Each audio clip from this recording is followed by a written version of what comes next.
Welcome to Week One's podcast. We're here because of this thing called Utopia. And I'm sure that every one of us has preconceived notions about the word and what it means. Maybe it's a perfect place, maybe it's no place. You know, the concept of envisioning an improved society or a better way to live didn't originate with Sir Thomas More's 1516 publication, Utopia. However, the paradoxical term utopia, which implies that an ideal place doesn't actually exist, did initiate a literary movement encompassing some of the most captivating, unsettling, and optimistic fictional works created over the last 5 centuries. And the literature of utopia, dystopia, and post-apocalyptic works, despite their differing focuses, all convey a fundamental truth about human nature, our inherent inclination towards optimism, and the act of imagining a better world. Even when we depict visions of dreadful or post-apocalyptic settings, we usually recognize an underlying belief that regardless of circumstances, we can not only endure, but we can flourish. So yes, the term utopia is a paradox in itself. The perfect place is identical to no place. We'll read more about this in essays this week and in the coming weeks. When it comes to the book, I wonder, could Thomas More's goals for the tongue-in-cheek naming and philosophical distancing, could that have been a defense mechanism?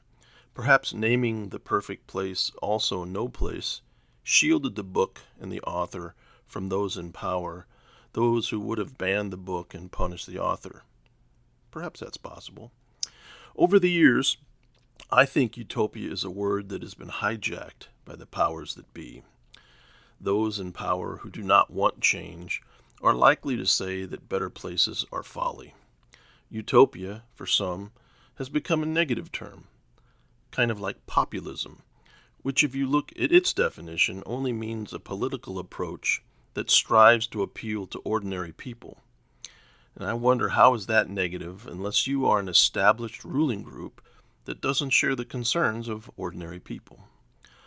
Also, over time, I think perfection has become a harmful word when applied to utopia. Of course, perfection is impossible. I apply perfection to utopia in the same way that management improvement systems apply perfection to their business processes. For example, lean manufacturing is an American and Japanese management system, and it is about making manufacturing business systems work more efficiently. The goal is perfection, but with the understanding that perfection is impossible. Improvement, though, is very possible. One of Lean's principles is continuous improvement. That is, to always search for new ways to do things, to tinker with the process in order to make things work better. In the same way, I think a true utopia would look for better ways for humans to live together, a search for and a working towards perfection with the understanding that it will never be reached, but with the hope that we can continuously improve the way we work things and that our lives and our society will improve over time. So yes, perfection is impossible, but I think hope is eternal. I look forward to hearing your thoughts as we progress.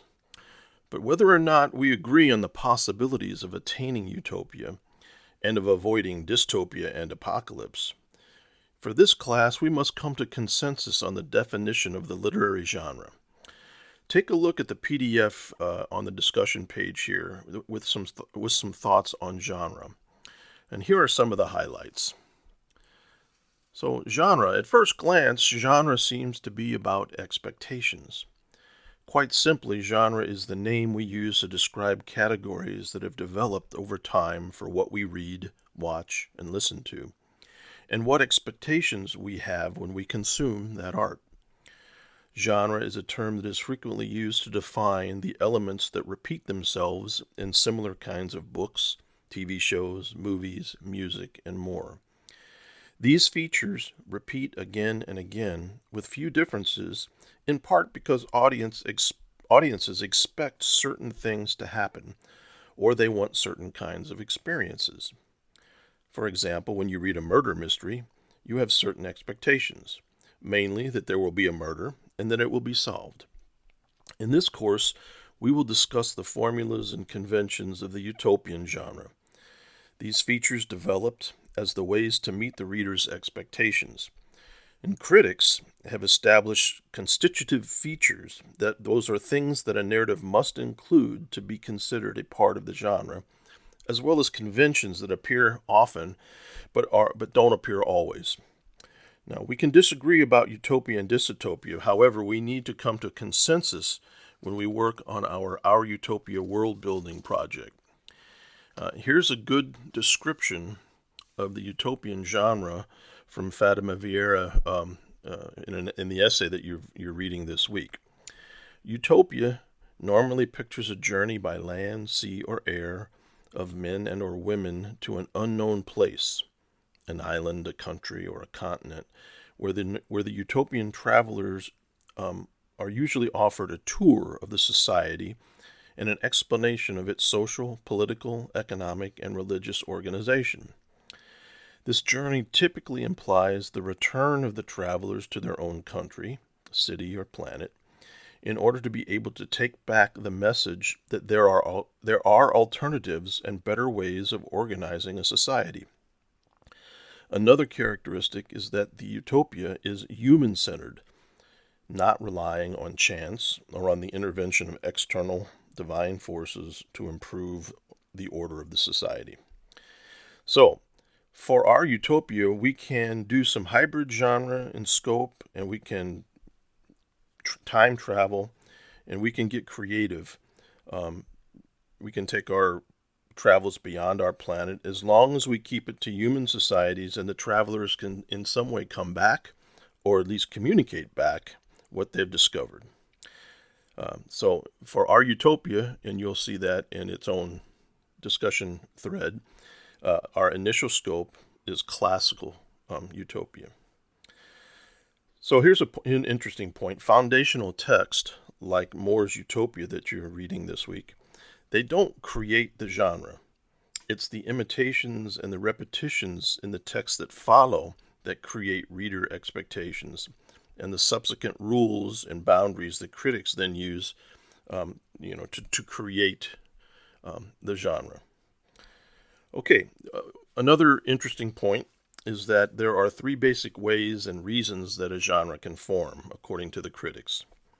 The first category is what the critics call formula, and that's simply the formulas, conventions, and rules that a narrative must include to be considered part of the genre by the critics. The second is marketing, and we're familiar with that.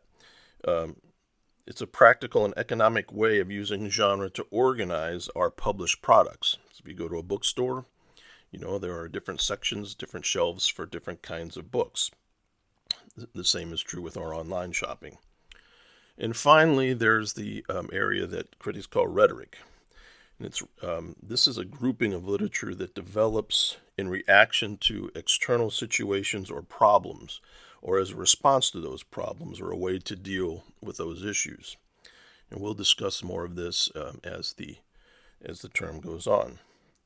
So we don't need to get too deep into genre theory, but I hope this kind of sets the table for our utopian and dystopian discussions this week and going forward. Okay, thanks for tuning in to the Week 1 podcast. I look forward to exploring utopia, dystopia, and post-apocalypse with you throughout the term. Bye-bye.